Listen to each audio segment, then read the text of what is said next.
नमस्ते फ्रेंड्स। आज मैं आप लोगों के साथ शेयर कर रही हूँ अरबी के पत्तों के पकोड़े। और ये पकोड़े आप यकीन मानिए बिल्कुल ही अलग तरीके से बनाई गई है और बहुत ही आसानी से बनाई गई है। आपने कई बार अरबी के पत्ते के पकोड़े बना करके खाए होंगे और उसकी सब्जी भी।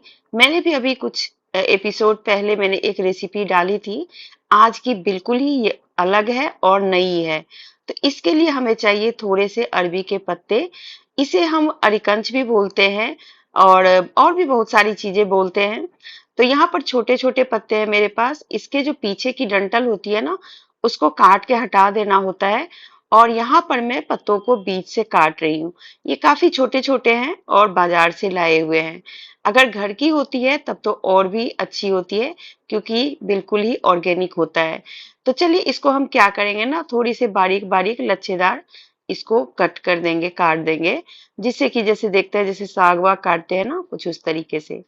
और थोड़े मोटे रह जाएं तो उनको दोबारा तिबारा भी कुछ इस तरीके से काट दें, रिपीट करके, और उसे एक बर्तन में रख लें।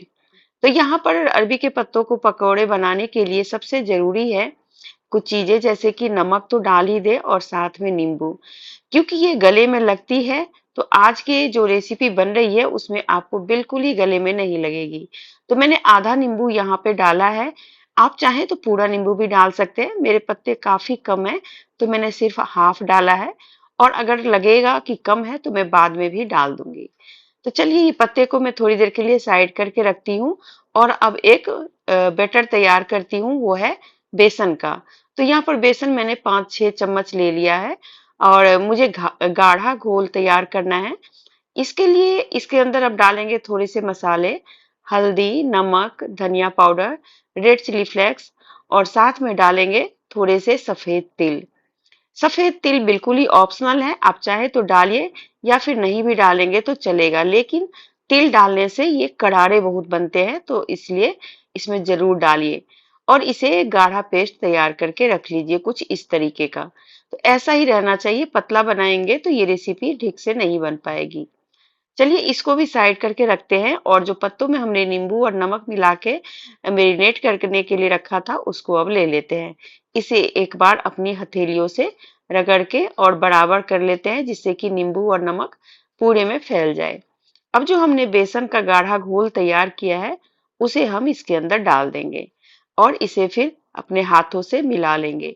इस तरीके से मिलाने के बाद आपको लगेगा कि हाँ, ये काफी अच्छा है। अगर लगे कि बेसन कम है तो थोड़ा सा बेसन आप और डाल सकते हैं। यहाँ पर मैं थोड़े से फ्रेश हरा धनिया डाल रही हूँ। फ्रेश हरा धनिया से बहुत ही अच्छा स्वाद आता है। कुटी हुई लहसुन और हरी मिर्च डाल रही हूँ। लाल मिर्च का पाउडर मैंने नहीं डाला, तो यहाँ पे हरी मिर्च और लहसुन को मैंने कूट के डाला है। अदरक नहीं डाला, इसके अंदर अदरक नहीं भी डालेंगे तो कोई फर्क नहीं पड़ेगा। इसे बनाने के लिए यहाँ पर मैंने ली है 3 कटोरी। ये थोड़ी सी ऊपर नीचे साइज की है, एक साइज की नहीं है, लेकिन इससे कोई फर्क नहीं पड़ता। हमें कटोरी में बनानी है और इसके अंदर हमने थोड़े से कुकिंग ऑयल की गार्निशिंग कर दी है। चलिए इसके अंदर अब हम डालेंगे तिल। जो सफेद तिल हमने मिश्रण में डाला था, उसी तिल को यहाँ पर थोड़े से नीचे में डाल देंगे। इसको इस तरीके से लगाने से जब हम इसको निकालेंगे ना मिश्रण को, तो फिर वो बहुत सुंदर लगेगा देखने में, इसलिए यहाँ पे तिल डाल रही हूँ। आप चाहे तो कुछ और भी डाल सकते हैं। चलिए अब इस कटोरी के अंदर जो हमने अरबी के पत्तों का घोल तैयार किया है उसे हम डाल देंगे। इस तरीके से डालने के बाद इसको थोड़ा सा थपथपा देंगे। और ये घोल हमें आधा आधा ही रखना है। अगर पूरा रखेंगे तो ये थोड़ा सा ऊपर की तरफ फूल के हो जाएगा। तो इसलिए कम ही रखेंगे तो सही रहेगा। और इसको आप चाहे तो ग्लास में भी बना सकते हैं और कटोरी में भी बना सकते हैं, दोनों चीजों में ये बन जाएगी। मैंने यहाँ पे ऊपर से भी तिल डाल दिया है। आप चाहे तो डालें, नहीं भी डालेंगे तो बिल्कुल ये जरूरी नहीं है। यहाँ पर मैंने इडली मेकर में नीचे थोड़ा सा पानी गर्म होने के लिए रख दिया था।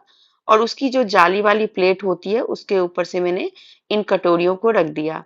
अगर आपके पास ये इडली मेकर नहीं है तो कढ़ाई में पानी गर्म करने के लिए रखें और कोई भी स्टैंड या कटोरी रख के ऊपर से एक थाली में इस तरीके से कटोरी रख के और किसी ढक्कन से ढक के 5 से 7 मिनट के लिए इसको पकने दें। 7-8 मिनट से कम ना पकाएं, नहीं तो ये बेसन कच्चा रह जाएगा। मैंने ढक्कन हटा के देखा, ये बिल्कुल ही तैयार है और इसे अब हमने ठंडा कर लिया है। ठंडा होने के बाद ये अपने आप ही कटोरी से अलग हो जाएगा। अगर नहीं अलग हो पाए तो उसे फिर आप चाकू की सहायता से भी अलग कर सकते हैं। ये देखिए पकने के बाद कितना बढ़िया लग रहा है और काफी सख्त हो गया है। इसको इस तरीके से निकालने के बाद आपको लगेगा कि ये कितना अच्छा बन के तैयार हुआ और इसे आप तैयार करके रख लेंगे। अगर आप चाहेंगे कि अभी नहीं खाना तो आप 3-4 दिनों के बाद भी इसको फ्राई कर सकते हैं, तल सकते हैं, जो भी जैसे भी आपको करना है वैसे आप कर सकते हैं। ये कटोरी में डालने की वजह से थोड़ा मोटा है, इसको हम 2 पीस करेंगे और आप चाहे तो इसको 3 पीस भी कर सकते हैं, पर ज़्यादा पतला हो जाएगा तो अच्छा नहीं लगेगा। तो इसलिए इसके साइज़ इस तरीके का होना चाहिए, इससे आपकी बिल्कुल ही थिकनेस जो है ना बराबर रहेगी। तो ये तैयार हो गया, ये अभी ही देखने में इतना सुंदर लग रहा है, तो सोचिए कि बनने के बाद कितना सुंदर लगेगा। और जो नीचे पेंदी की तरफ से थे ना, उसको आप चाहे तो काटें या फिर ऐसे ही रहने दें। मैंने ऐसे ही रहने दिया है। यहाँ पर कढ़ाई में मैंने थोड़े से तेल गरम करके रखे हैं और मैं यहाँ पर सोलो फ्राई कर रही हूँ। आप चाहे तो इसे डीप फ्राई भी कर सकते हैं। आप चाहे तो बिल्कुल ही कम तेल में तवे के ऊपर भी सेक के खा सकते हैं।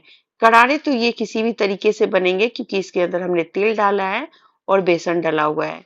ये एक तरफ से हो चुका है तो अब हम दूसरी तरफ से इसको पलट देते हैं और बिल्कुल ही गुलाबी गुलाबी तल के तैयार कर लेते हैं। देखिए कुछ इस तरीके से ये बनके तैयार हो जाएगा।